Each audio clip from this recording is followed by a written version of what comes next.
Sa isang liblib na baryo sa paanan ng bundok, tahimik ang takbo ng buhay. Ang mga tao ay simple, relihiyoso, at naniniwala sa mga nilalang na hindi basta-basta binabanggit ang pangalan. Sa baryong yun, nakilala ang isang matandang albularyo na si Mang Cardo. Kilalang kilala sa buong rehiyon dahil sa kakayahan niyang makagamot hindi lang ng karamdaman ng katawan, kundi pati ng mga kakaibang sakit na hindi maipaliwanag ng siyensya. Pero higit sa pagiging albularyo, kilala siya bilang isang ama. Ama ng isang dalaga na ang ganda ay parang sinag ng buwan sa gabing walang ulap. Ang pangalan niya ay Aira. Tahimik si Aira. Hindi siya palabonganga.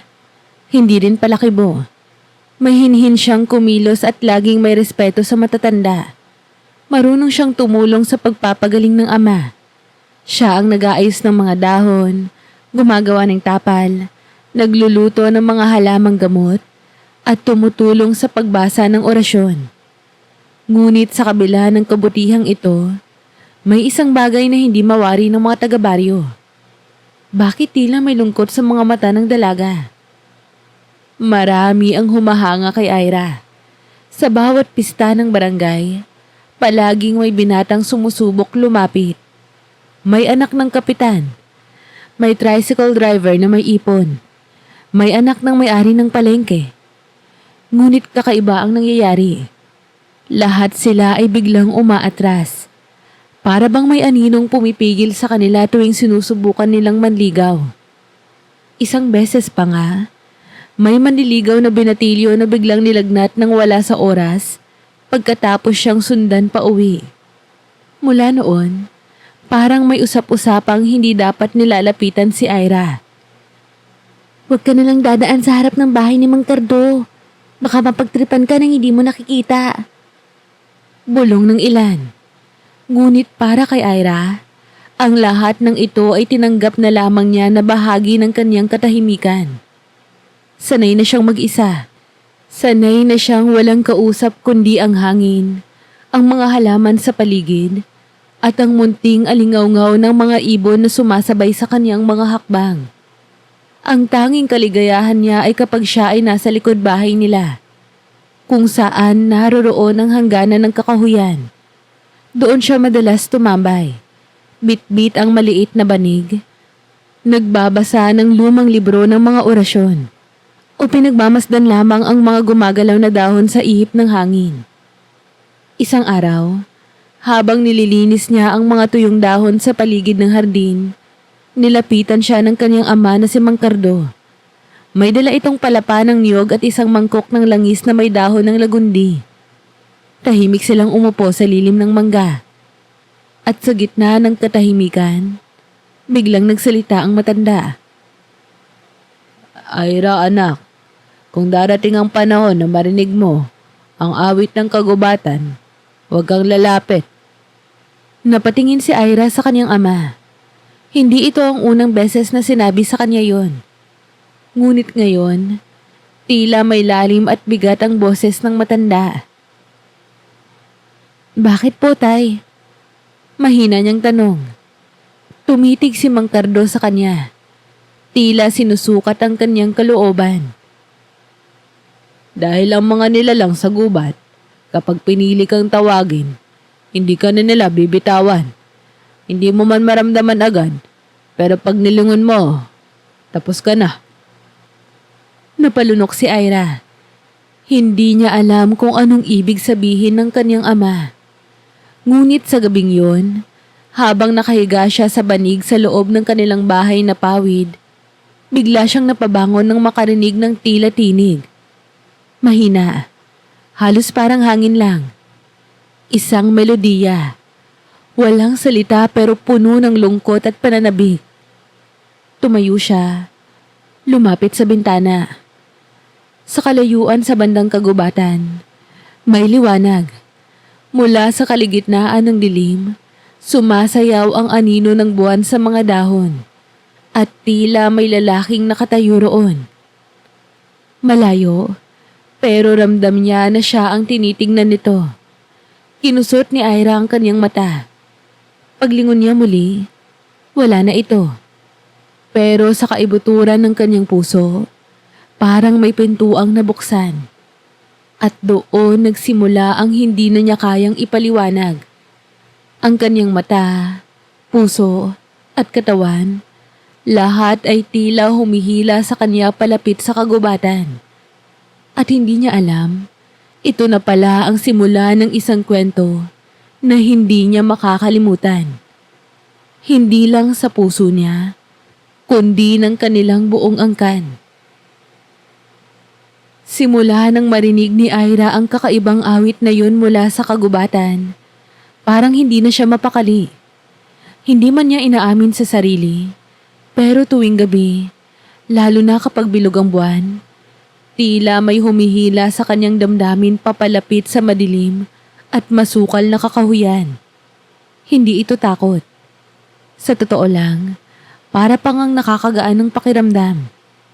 Parang tinatawag siya ng isang bagay na matagal na niyang kilala, pero ngayon lang niya naalala.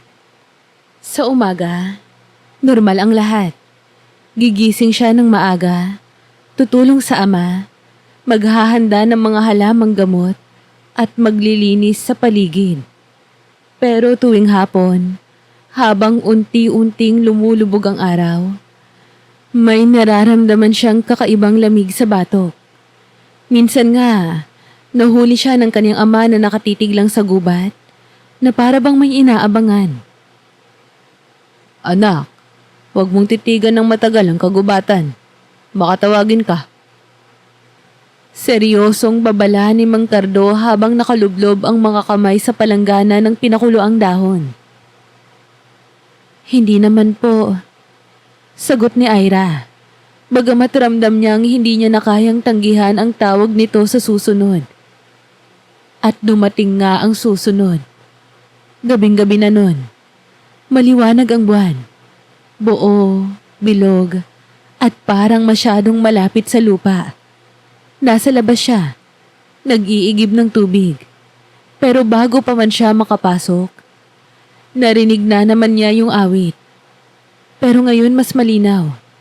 Hindi na ito basta hangin lang. May tono, may ritmo, at mas nakakapanandig balahibo dahil hindi ito nakakatakot. Kabaliktaran, para siyang hinihele, pinapatahan, minamahal. Hindi niya na napigilan ng sarili. Tulad ng isang taong kinikiliti ng alaala, nagsuot siya ng lumang saya, nagbitbit ng lampara, at marahang lumakad papunta sa kagubatan. Tahimik ang paligid. Ang tanging maririnig lang ay ang tunog ng mga kuliglig at ang kanyang hininga na unti-unting bumibilis habang papalapit siya sa gilid ng kakahuyan. Ang hangin ay parang nakikipag-usap. Dahan-dahang humahaplo sa kanyang buhok at leeg. Habang patuloy siya sa paglalakad, napansin niyang may liwanag mula sa gitna ng kagubatan. Liwanag na hindi galing sa buwan o lampara. Parang sinag na kulay asul. Bahagyang sumasayaw sa hangin. At doon niya ito nakita. Sa gitna ng ilog, may lalaking nakatayo. Hubad. Puting-puti ang balat pero hindi maputla. May sinag na parang ginto sa paligid ng katawan niya. At ang buhok niya, mahaba, umaabot sa balikat, tuwid at kulay abo na parang pilak. Ang mga mata niya ay hindi ordinaryo. Berde, pero parang may apoy sa loob. Hindi siya nagsalita. Hindi siya gumalaw. Pero tumingin siya kay Ira na para bang kilala na niya ito mula pa noon. Napako sa kinatatayuan si Ira. Hindi siya makapaniwala sa nakikita niya. Ang katawan niya parang mabigat. Hindi niya alam kung dahil sa kaba, sa hiya, o sa kung anong misteryo pero hindi siya makakilos. Unti-unting lumapit ang lalaki sa pampang ng ilog. Bawat hakbang niya, walang ingay. Kahit pa lumalakad siya sa ibabaw ng tubig. Para bang hindi siya tao. Nang makalapit ito, tumigil siya sa harap ni Ira. Pareho silang walang imik, walang nagsalita. Pero para bang may malalim na pag-uusap na nangyayari. Ang hangin ay tumigil sa pag-ihip at ang mga alon sa ilog ay huminto rin. Tanging sila lang ang gumagalaw sa gabing yun. Hindi niya inabot ang kamay niya.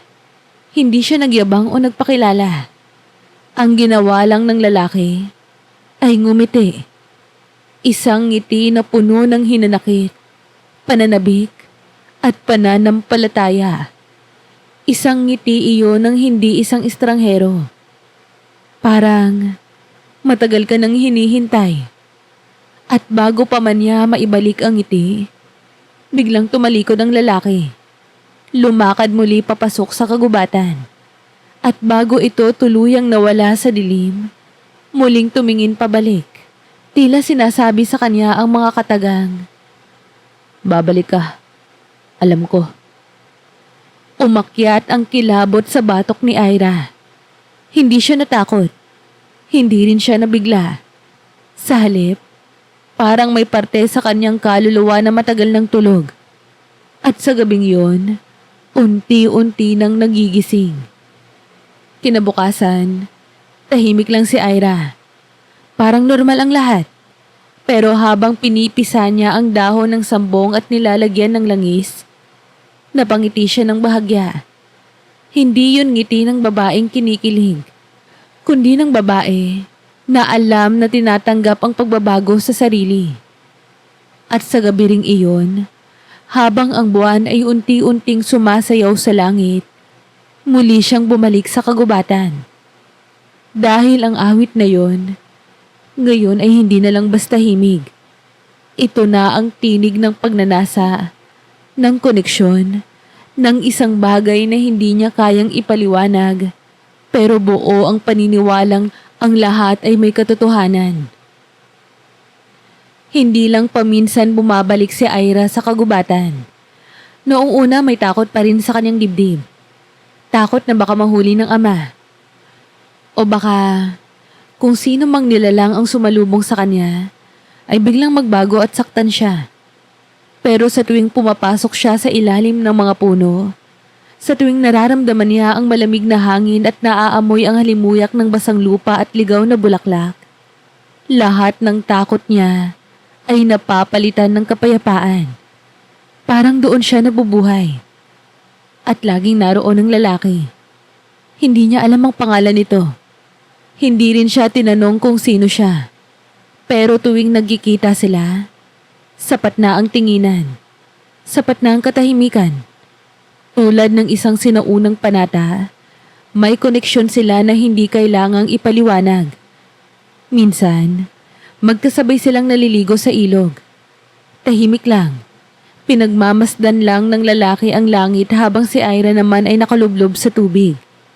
Pinapakinggan ang mga kuliglig sa paligid. Minsan, magkasama silang nauupo sa tabi ng batis. Walang salitaan, pero ramdam ang presensya ng isa't isa. May pagkakataong tinangka ni Ira na magsalita. "Ikaw ba ay..."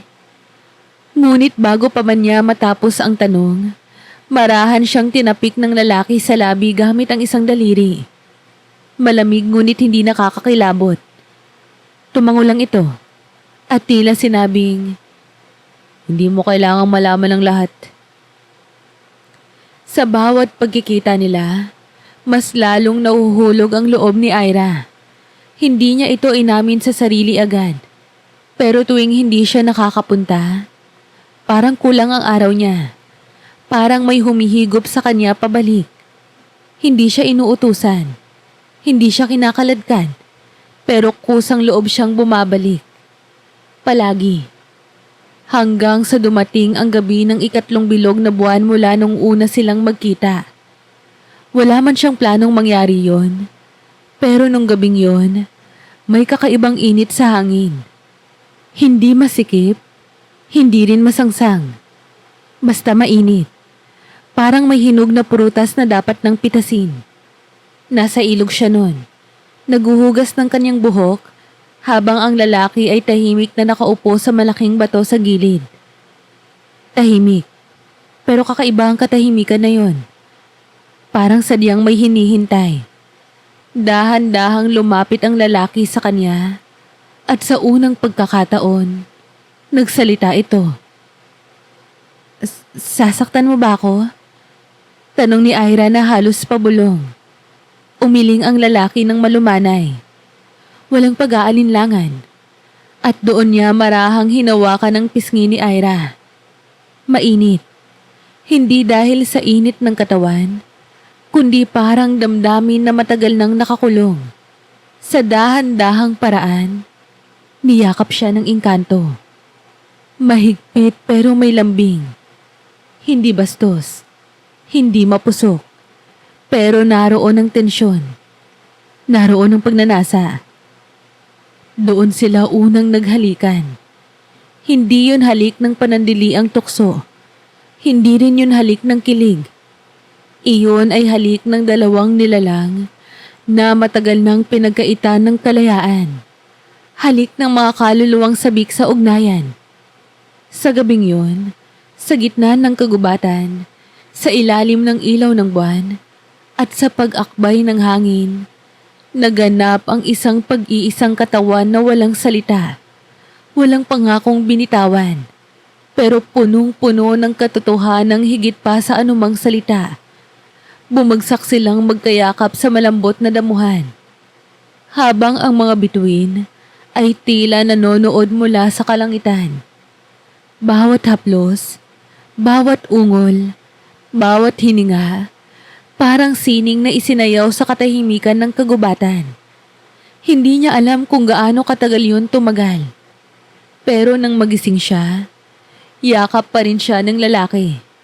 At nang tumingin siya rito, nakita niya ang isang bagay na hindi pa niya nakita noon. Lungkot.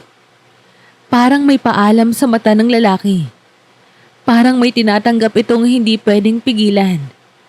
At bago pa siya makapagtanong, marahan siyang hinaplos sa buhok. Hinalikan sa noo, at pagkatapos ay tumayo ang lalaki. Dahan-dahang naglakad papalayo, papasok sa mas madilim na bahagi ng kagubatan. Hindi ito lumingon, hindi rin siya tinawag. At sa kauna-unahang pagkakataon, naiwan si Ira sa gitna ng kagubatan ng mag-isa. Kinabukasan, parang wala namang nagbago. Nandoon pa rin si Mang Cardo, abala sa mga dahon at langis. Ang mga manok, tumitilaok pa rin. Ang hangin, presko pa rin. Pero si Ira, tahimik.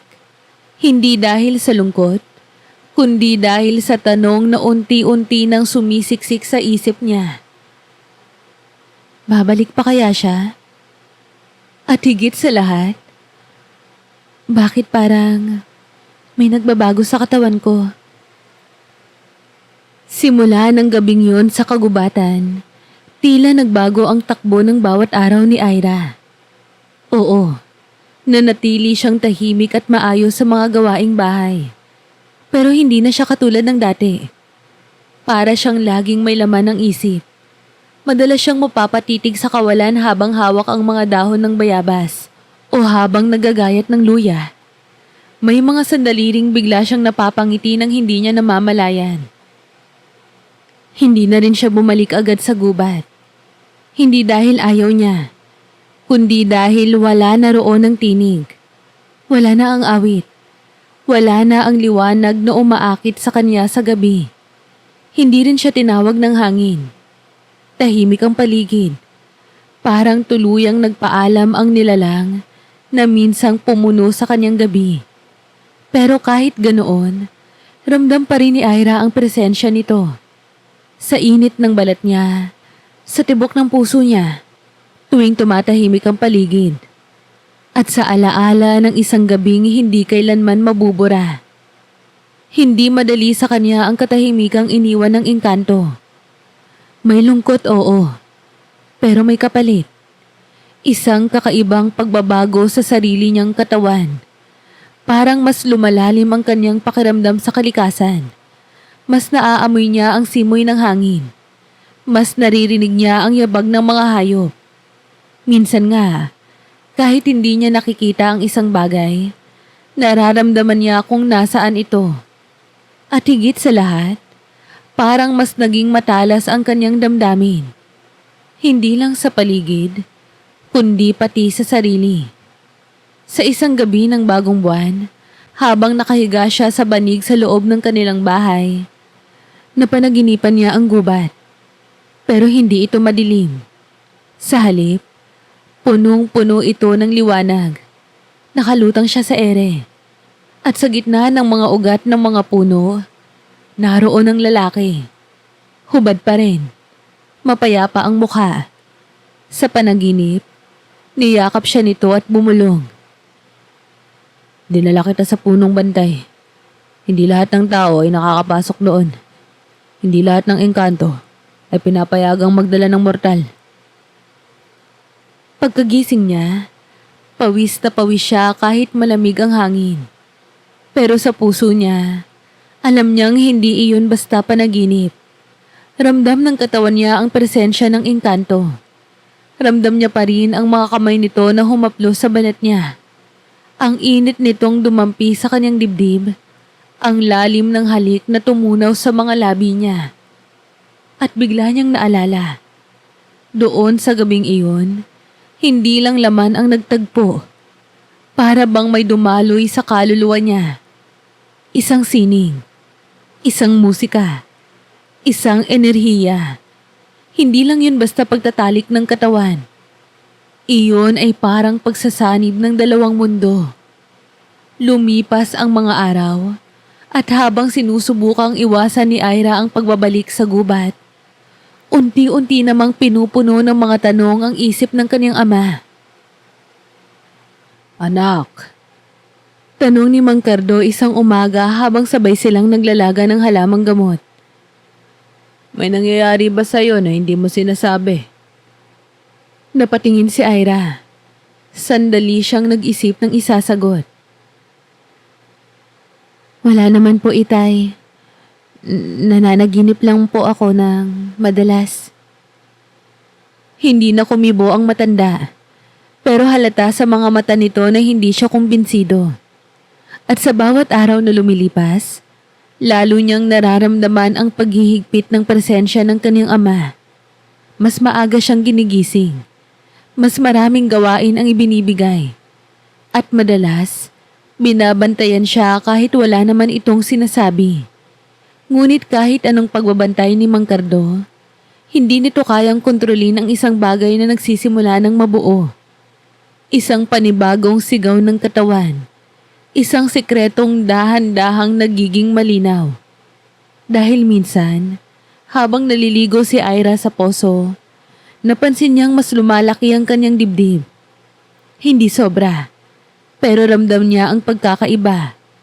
At minsan nang siya ay nakaupo sa harap ng salamin na gawa sa bakal at salamin ng gasera, napansin niya ang pagkakabuo ng kanyang mukha.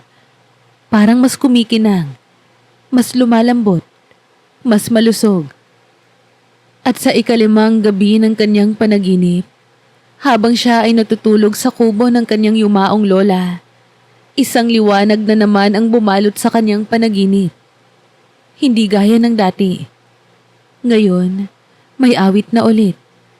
Malinaw. Mas malinaw pa kaysa sa unang gabi. Isang panawagan. Hindi na ito panunuyo. Ito ay parang paanyaya. Bago siya magising, narinig niya ulit ang boses ng engkanto. Malamig pero malambing. Babalik ako. Hindi kita iiwan. At pagdilat niya ng mata, tumulo ang luha sa gilid ng kanyang pisngi. Wala siyang kausap. Wala siyang kayakap. Pero ang puso niya, parang kasing bigat ng buong kagubatan. Dahil alam niya na hindi pa tapos ang koneksyon nila. At sa kaloob-looban niya, may tinig na unti-unting bumubulong. May bata sa sinapupunan mo, Ira. Sa mga sumunod na araw, napansin ng mga taong baryo na tila mas tahimik si Ira kesa dati. Oo, dati na siyang hindi palaimik. Pero ngayon, may kung anong pagbabago sa kilos niya. Mas madalas siyang nakaupo sa ilalim ng puno. Hawak-hawak ang tiyan niya. Nakatanaw sa malayo na parang may pinakikinggang hindi nakikita ng iba. Hindi na rin siya masyadong lumalabas ng bahay nila. At kung lalabas man, laging may suot na maluwag na bestida. Parang ayaw ipahalata ang hubog ng katawan. Pero hindi lahat ay nalilinlang. Lalo na ang ama niya na si Mang Cardo. Isang hapon, habang abala siya sa pagdurog ng ugat ng ginseng, tinawag siya ni Ira mula sa loob ng bahay. Mahina ang boses nito.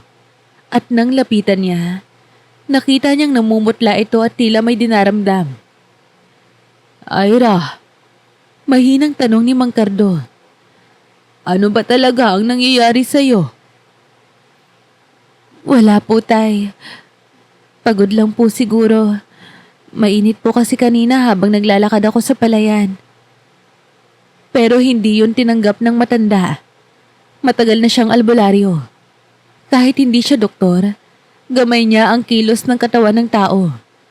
Lalo na ang kanyang anak. Marahan siyang umupo sa tabi nito at tinignan ng mga mata. Ang balat at ang pulso. Sa kanya hinaplos ang tiyan ni Ira. Hindi marahas, kundi parang ama na may kutob. At doon niya nakita ang senyales na kinatatakutan niya. Ira, buntis ka. Hindi agad nakasagot ang dalaga. Parang may lumunok sa kanyang lalamunan. Gusto niyang itanggi. Gusto niyang magkunwaring hindi totoo iyon. Pero alam niyang hindi niya na kayang magsinungaling pa. Kaya sa halip na magsalita, tumulo na lang ang luha sa kanyang pisngi. Kanino? Halos pabulong pero matalim ang tanong ng ama. Hindi agad sumagot si Ira. Napayuko siya. Nanginginig ang mga kamay. Ang tagal ng katahimikan bago niya muling binigkas ang salitang matagal niyang ikinubli. Hindi siya tao, tay. Nagdilim ang mukha ni Mang Cardo. Tumayo siya bigla at pabalibag na isinara ang bintana. Umikot-ikot sa loob ng bahay habang paulit-ulit na bumulong ng salita. Hindi pwede. Hindi pwede. Lumapit ulit siya sa anak. Ngayon ay mas mariin ang tinig. Hindi na ama kundi albularyong handang gumamit ng anting-anting. May kasunduan ang angkan natin sa mga nilalang ng gubat. Hindi pwedeng magkaanak ang tao sa kanila. Hindi mo ba alam kung anong klaseng sumpa ang dala ng ganitong uri ng ugnayan? Galit na sabi niya. Pero hindi nakipagtalo si Ira. Tahimik siyang umiyak. Hawak-hawak ang tiyan niya. Sa loob ng kanyang puso, alam niyang hindi ito kasalanan. Hindi naman siya pinilit. Hindi rin siya niloko. Mahal niya ang engkantong yon. Kahit hindi niya alam kung anong pangalan nito o saan ito nanggaling. Ang alam lang niya, sa tuwing magkakasama sila, nararamdaman niya ang katahimikan na matagal na niyang hinahanap. Pero hindi yun sapat para sa kanyang ama.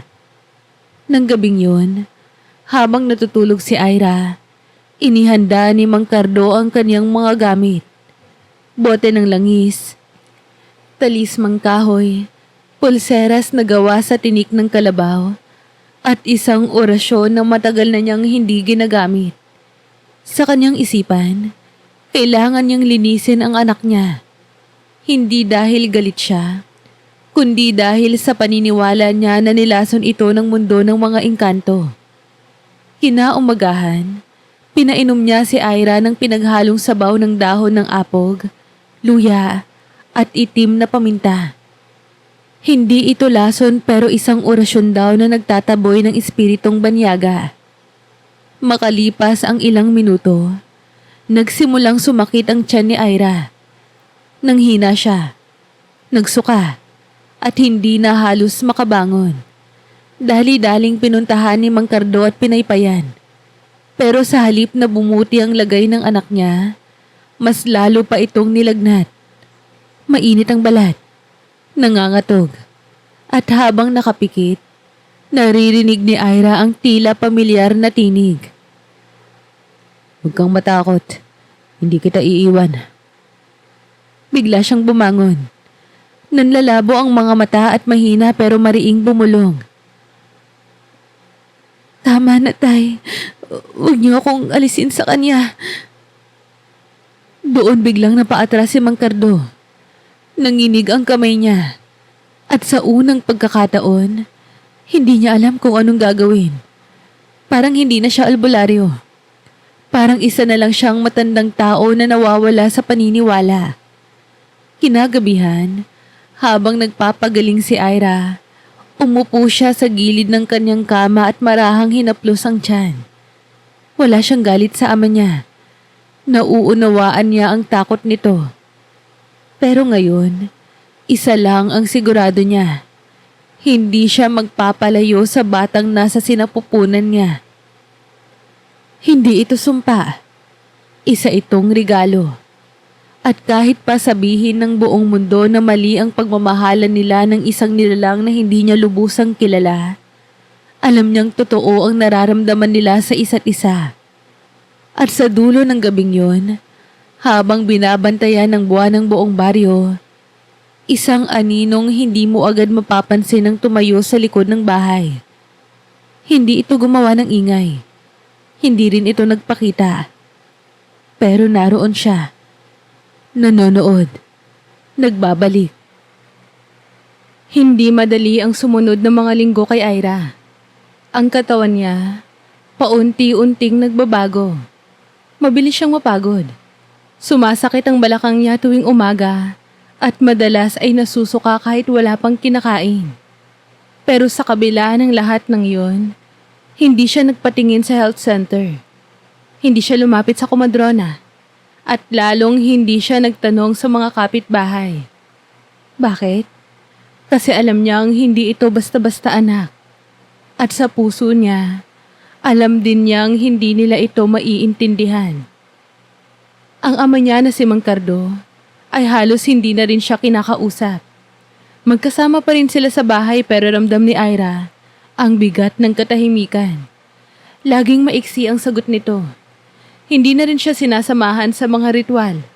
Hindi rin ito nagtatanong kung kumain na ba siya. Parang may pader na unti-unting tumutubo sa pagitan nilang mag-ama. Pero sa kabila ng distansyang yun, may kakaibang katahimikan si Ira. Hindi siya lumuluha gaya ng inaasahan ng marami. Hindi siya humihingi ng atensyon o ng awa. Tahimik lang siya. Pero sa bawat umaga na dumadaan, mas lalong tumitibay ang loob niya. Parang may kung anong lakas sa loob niya na hindi niya alam kung saan nanggagaling. Sa isang hapon habang nagwawalis siya sa harapan ng bahay, may dumaan na matandang babae. Si Aling Ditas, ang tsismosa sa kabilang dulo ng baryo. Ira, anak, ang ganda ng kutis mo ngayon ah. Buntis ka ba? Sabay tawa ng pilya. Napangiti si Ira pero hindi siya sumagot. Nginitaan lang niya si Aling Ditas sa katahimik na nagpatuloy sa pagwawalis. Pero simula noon, nagsimulang kumalat ang bulungan sa baryo. Buntis daw si Ira. Kanino naman? Hindi naman siya nililigawan. Wala naman akong nakitang lalaki sa paligid niya. Baka, paka-engkanto. Ang balitang ito ay umabot din sa simbahan, sa palengke, pati na sa kapitan. May mga gustong manghimasok. May mga nagtanong kay Mang Cardo. Pero itinatanggi niya. Hindi raw totoo. Hindi raw niya alam. Pero sa gabi, madalas siyang nakaupo sa ilalim ng puno ng mangga. Naglalagay ng asin sa gilid ng bahay at bumubulong ng mga panalangin pangtaboy.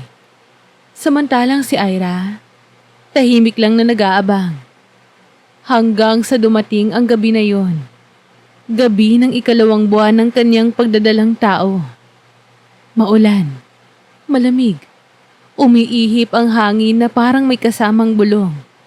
Nasa silong siya ng bahay. nakabalot sa kumot, habang ang ulan ay marahang humahampas sa bubong. Tahimik ang paligid. Pati ang mga kuliglig ay parang natulog. Bigla siyang nakaramdam ng init sa tiyan. Hindi masakit pero may kabog. Tila may gumalaw. Marahan. Tulad ng isang batang gustong magparamdam. Hinaplos niya ang tiyan niya. Mahinang bulong lang ang nasambit. Andyan ka, no? At doon niya naisip. Anak man ito ng engkanto, pero damang-daman niya ang pagiging ina. Hindi na ito kwento lang ng isang kakaibang pag-ibig. Hindi na ito tungkol sa kababalaghan. Ito na ay realidad. May batang sumisibol sa loob niya. Buhay. Totoo. At bahagi ng dugo niya. Kinaumagahan, nagdesisyon siyang lumapit sa lumang kubo ng kanyang lola sa dulo ng baryo. Isang lumang bahay na may kalumaan na pero matibay pa rin. Mas malayo ito sa mga mata ng mga tao.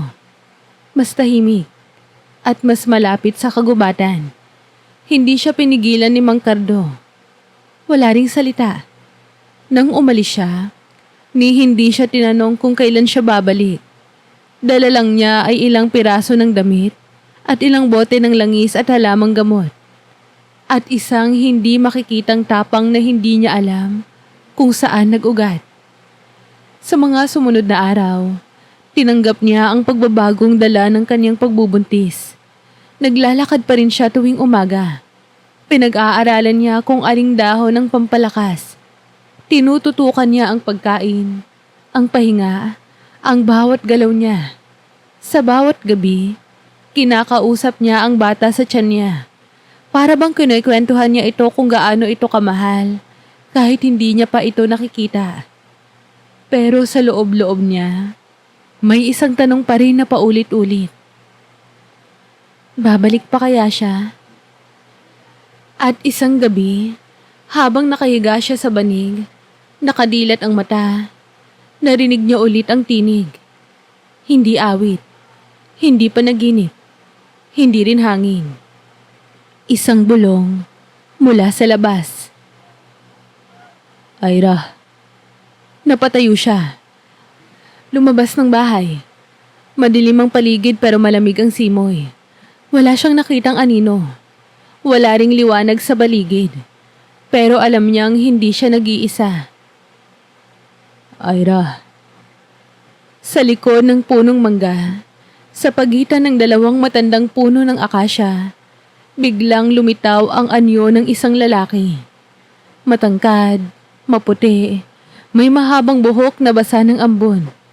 Hubad pa rin ang katawan, pero hindi siya mukhang nilalang naligaw. Ang mga mata niya, puno ng lungkot at pagmamakaawa. Bakit ka nawala? Tanong ni Ira na halos pabulong. Nanginginig ang boses. Hindi ako pinayagang manatili.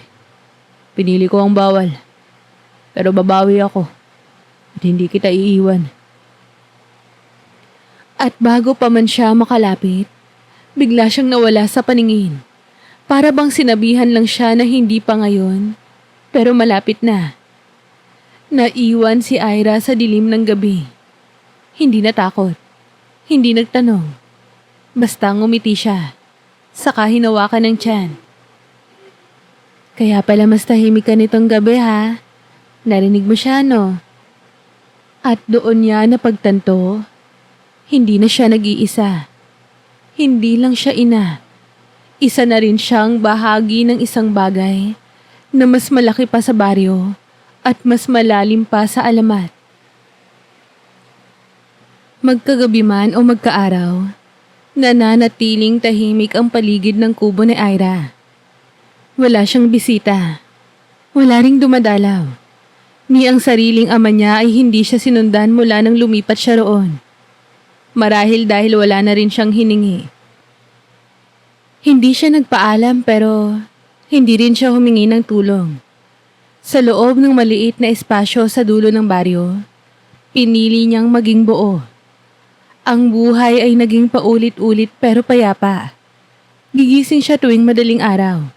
Magtitimpla ng salabat at tatambay sa harap ng bahay habang hinihintay ang araw. Kapag sumikat na ang liwanag, pupunta siya sa likod ng bahay para kumuha ng halamang kailangan niya sa katawan. Dahon ng malunggay, pandan, alugbati, at minsan ay tutuloy sa gubat para lamang umupo sa ilalim ng puno. Hindi na siya inaawitan ng hangin.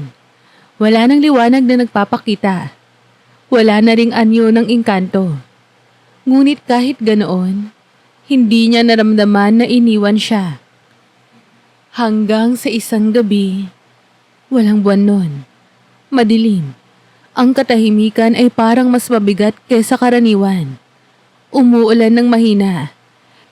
Yung tipong hindi ka mababasa kung nasa loob ka lang ng bahay. Pero sapat para marinig ang patak sa bubong. Nagising si Ira nang biglang may malamig na hangin na dumaan sa loob ng bahay niya. Hindi ito karaniwang hangin. Parang may dalang kilabot. Pero hindi dahil sa takot, kundi dahil sa presensya. Presensyang pamilyar. Napabangon siya mula sa banig. Hinawakan ng tiyan niya. Malaki na ito. 7 buwan na siyang buntis. Ramdam na niya ang pagkilos ng sanggol sa loob. Ngunit sa gabing iyon, tahimik ang bata. Para bang nakikinig din ito. Nakikiramdam. Tumayo si Ira. Lumapit sa pinto ng kubo at marahang binuksan ito. Hindi niya alam kung anong inaasahan niya pero hindi na siya nagulat sa nakita. Nandoon siya. Sa gitna ng ulan. Sa ilalim ng punong akasya sa tapat ng bahay. Ang engkanto. Pero may kakaiba ngayon sa kanya. Hindi na siya ganoon kaputing katulad noon. Hindi na rin siya lumulutang o may sinag sa balat. Hubad pa rin. Pero may galos ang balikat. May putik sa paa. At ang buhok niyang dating makintab ay tila kulot at basang-basa. Ang mga mata niya hindi na tila sa diwa ng ibang mundo, kundi katulad na ng tao. Ira. Mahina pero mariin ang boses nito. Hindi gumalaw si Ira. Nakatayo lang siya sa pintuan. Pinagmamasdan siya. Bakit ka bumalik? Tanong niya. Hindi na puno ng panunumbat. Para na lang tanong ng isang pusong matagal nang naghihintay. Hindi ako nawala. Pinabalik ako. Hindi ko agad nagawa. Pero ngayon, pinili ko na. Lumapit siya ng dahan-dahan. Bawat hakbang ay mabigat. Parang sa bawat paglapit ay may tinatanggal na bigat sa katawan. Pinili mong maging tao? Tanong ni Ira na hindi makapaniwala. Tumango ang lalaki. Pinili ko ang daigdig mo. Pinili ko kayo. Ikaw at ang anak natin. Hindi niya alam kung ano ang nararamdaman niya sa sandaling yun. Parang gusto niyang umiyak. Gusto niyang tumakbo. Gusto niyang yakapin siya. Sigawan siya. Tanungin kung nasaan siya sa mga gabing nanghihina siya. Kung bakit niya ito kailangang harapin mag-isa. Pero higit sa lahat, gusto lang niyang malaman na totoo ba ito? Marahang lumapit ang lalaki. Huminto sa harap ng pinto, pero hindi siya pumasok. Tumingin lang siya kay Ira at marahang lumuhod. Hindi yun luha ng pagsuko. Isa iyong pagyuko ng nilalang na dating makapangyarihan, na ngayon ay nagpapaubaya. Isa iyong uri ng pagpapakumbaba na hindi kailanman inakala ni Ira na makikita niya. Marahan din siyang lumuhod. Hawak pa rin ang tiyan. Lumapit siya at pinatong ang kamay niya sa pisngi nito. Basa sa ulan, nanginginig sa lamig. Ngunit buhay. Totoong buhay. Hindi ko na alam kung anong totoo o hindi. Bulong ni Ira. Totoo ako. Sagot ng engkanto na ngayon ay isa ng ganap na mortal. At ikaw lang ang dahilan kung bakit. At doon, sa harap ng lumang kubo, habang patuloy ang ulan sa pagbuhos, niyakap ni Ira ang lalaki. Mahigpit. Hindi niya inisip ang mga tsismis ng baryo. Hindi na rin niya inisip ang galit ng ama niya. Wala na siyang pakialam sa mga nilalang ng gubat o sa mga kasunduan. Ang mahalaga lang sa kanya, narito na siya. Bumalik siya. Para sa kanya. Para sa kanila. Sa gabing iyon, natulog si Ira ng mahimbing. Sa unang pagkakataon, hindi na siya nag-iisa. At sa kanyang tabi, ang dating engkantong umiibig, umiiyak, ay ngayon ay marunong ng managinip. Pagkagising ni Ira kinabukasan, may liwanag na agad sa paligid. Hindi dahil sumikat ang araw, kundi dahil may kakaibang gaan sa hangin. Parang may nawala. Isang bigat na matagal nang nagpapabigat sa dibdib niya ay biglang naglaho. At ang mundo, sa wakas ay parang bumagal at naging kalmado. Pagmulat niya, nandoon pa rin sa tabi niya ang dating engkanto, na ngayon ay ganap ng tao. Nakaidlip ito, nakayakap sa tiyan niya, habang ang pisngi ay nakadikit sa manipis na saya niyang suot. May bahagyang ngiti sa labi ng lalaki. At sa sandaling yon, hindi na ito nilalang mula sa ibang mundo. Isa na itong katuwang. Ama, kasama. Hindi alam ni Ira kung anong himala ang nagbukas ng daan para makabalik siya. Pero ang sinabi ng lalaki bago siya tuluyang makatulog kagabi ay nanatili sa kanyang isipan. Pinili na kitang muli. Kahit pa ang kapalit ay ang sarili kong kalayaan. Sa mga sumunod na araw, magkasama silang nagsimulang bumuo ng panibagong tahanan. Hindi marangya pero sapat. Tinulungan siya ng lalaki na mag-ayos ng bubong. Nag-ukit siya ng mga simpleng upuan mula sa kahoy. At si Ira naman, muling nagtanim ng mga halamang gamot sa bakuran. Para silang bagong pamilya na nagsisimula sa wala. Pero masaya sila. Tahimik. Buo. Ang pinakamasayang bahagi, si Ira ay hindi na tinatawag ng kagubatan. Ilang linggo pa ang lumipas at tuluyan nang isinilang ni Ira ang sanggol. Isang batang lalaki na malusog, maputi at may kakaibang markang hugis buwan sa kanyang batok. Tahimik ang bata. Hindi ito umiiyak agad pagkasilang, pero hindi rin ito nangangailangan ng pag-iyak. Para bang kalmado siyang lumabas sa mundo. Alam na ligtas siya sa mundong pinili ng kanyang mga magulang. Nang unang binuhat ng ama ang sanggol, napaluha ito. Hindi siya sanay umiyak. Lalo at bilang engkanto, hindi sila tinuruan ng ganitong emosyon. Pero ngayon, sa bagong katawan, sa bagong mundo, lahat ng iyon ay totoo na. Lahat ay damang-dama na niya. Bumalik si Mang Cardo isang araw matapos ang panganganak. Wala siyang dalang galit. Wala ring panunumbat. Nakasuot siya ng puting barong at may daladalang banga ng tubig. Tahimik lang siyang pumasok sa bakuran. Tumingin sa kanyang anak at tumigil sa harap ng sanggol. Walang salita sa una. Ngunit sa kabila ng lahat ng nangyari, lahat ng galit, sakit, takot, lumapit siya. Hinaplos ang noo ng bata at dahan-dahang tumango. Tunay nga, hindi ito sumpa. Isa itong bagong simula. Walang drama, walang sermon. Pero sapat na ang pagkilalang iyon para maibalik ang tiwala ng mag-ama. Sa mga sumunod na buwan, kumalat ang balita sa buong baryo. Oo, marami pa ring tsismosa. Marami pa ring nagtataas ng kilay. Pero habang nakikita nila si Ira na masaya, malusog, at mahal na mahal ng kaniyang bagong pamilya, unti-unti ring tumahimik ang mga bulong-bulungan.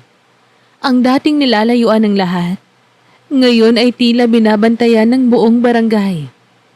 May mga nagsasabi pa nga na may nagbabantay sa baryo. Simula raw nang tumira si Ira at ang kanyang pamilya sa dulo, wala nang mga batang nilalagnat na hindi maipaliwanag. Wala nang mga ligaw na espiritu. Wala na ring bigla ang pagkamatay ng mga manok tuwing kabilugan ng buwan. Ang sabi ng matatanda, baka may engkantong naging tagapangalaga ng lugar na ito. Ang hindi nila alam, hindi na yun baka lang. Dahil totoo iyon. At ang tagapangalagang iyon, ngayon ay isang simpleng lalaki na nagsisibak ng kahoy, nagdidilig ng tanim, at marunong ng tumawa ng malakas habang nilalaro ang kaniyang anak. Sa isang hapon, habang nakaupo si Ira sa ilalim ng puno ng mangga, yakap-yakap ang sanggol, tinanong siya ng isang batang dumaan sa harap ng bahay nila. Ate Ira, totoo po ba yung kwento na minahal po kayo ng isang engkanto? Ngumiti siya. Tinignan niya ang anak. Saka ibinaling ang tingin sa asawang nagbubungkal ng lupa. Totoo ang pag-ibig, kahit saan man ito magmula. At sa ngiting iyon, parang tinuldukan na ang isang alamat na noon ay puro bulong-bulungan lang.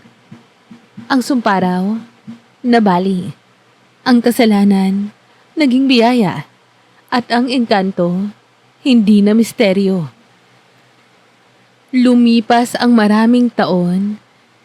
Sa baryo na dating puno ng tsismis at takot sa mga bagay na hindi maipaliwanag, mas dumami ang katahimikan.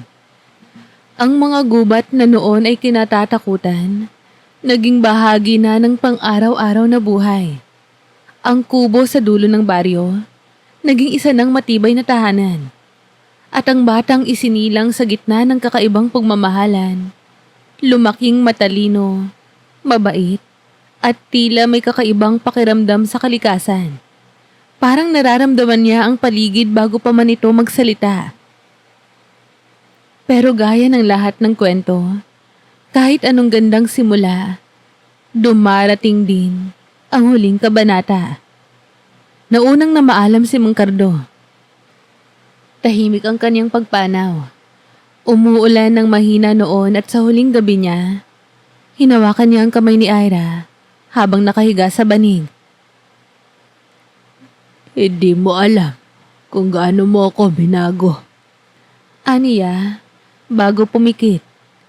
Isa siyang albularyong buong buhay ay naniwala na ang mundo ay nahahati sa tama at mali, sa tao at engkanto. Pero dahil sa anak niya, natutunan niyang may gitna rin pala ang pag-ibig. Sumunod naman si Ira. Pero matagal pa. Nabuhay pa siya ng mahaba, maayos, at tahimik. Nakita niya ang kanyang anak na nagkapamilya rin. Nakita niyang unti-unting nawawala sa alaala ng bayan ang detalye ng kwento nila. Pero nanatiling buhay ang pakiramdam na ang lugar nila ay bantay ng isang bagay na mas mataas, mas marangal, at mas mapagmahal kaysa sa ordinaryong mundo. At ngayon, sa kasalukuyan, isang batang babae na may 7 o 8 taong gulang ang nakaupo sa tabi ng kanyang lola. Mahaba ang buhok ng bata. Nakapambahay lang. At may hawak na lumang kwaderno na may mga guhit ng dahon, bituin, at hugis buwan. Sa harapan niya, ang kaniyang lola. Kulubot na ang balat pero mabining-mabini pa rin ang boses. Lola, tanong ng bata habang sinisilip ang likod ng sariling batok. Totoo po ba yung sabi ni nanay na may markang buwan si lolo nang ipinanganak siya at anak siya ng isang engkanto? Ngumiti ang matandang babae. Pinunasan niya ang salamin bago tumingin sa bata. Oo, apo. Hindi mo ba napapansin? Tuwing may bagyo, Wala ni isang puno sa gubat ang natutumba. At tuwing may nawawalang hayop, laging bumabalik kinabukasan. Hindi mo ba napansin na kahit pa simpleng lugar lang ito, wala tayong gutom, wala tayong nararanasang sakit? Nag-isip ang bata. Ibig pong sabihin, may nagbabantay pa rin? Hindi lang nagbabantay, nagmamahal. Tahimik ang gabi, malamig ang hangin. At sa labas ng kanilang bahay, sa dulo ng baryo, sa lilim ng matandang punong akasya, may isang lumang bato na may ukit na hugis buwan at araw na magkadikit. Walang pumapansin dito. Wala ring nakakaalam kung bakit naroon iyon. Pero ang mga matatanda, sa bawat salin ng henerasyon, ay may isang kwentong hindi pwedeng kalimutan. Isang kwento tungkol sa anak ng albularyo na niromansa ng engkanto sa ilalim ng liwanag ng buwan. Hindi ito kwento ng kabalbalan. Hindi rin ito gawa-gawa lang ng matatandang lasing. Ito ay isang kwentong itinago sa bulong, ipinamana sa ngiti, at iniukit sa alaala ng mga taong marunong magmahal ng buo, kahit ang minamahal nila ay hindi bahagi ng mundong ito. At sa huli, habang yakap-yakap ng lola ang kanyang apo, bumulong ito.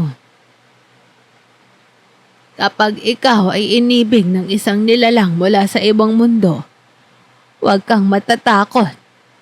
Baka kasi, ikaw ang dahilan kung bakit niya gustong manatili rito.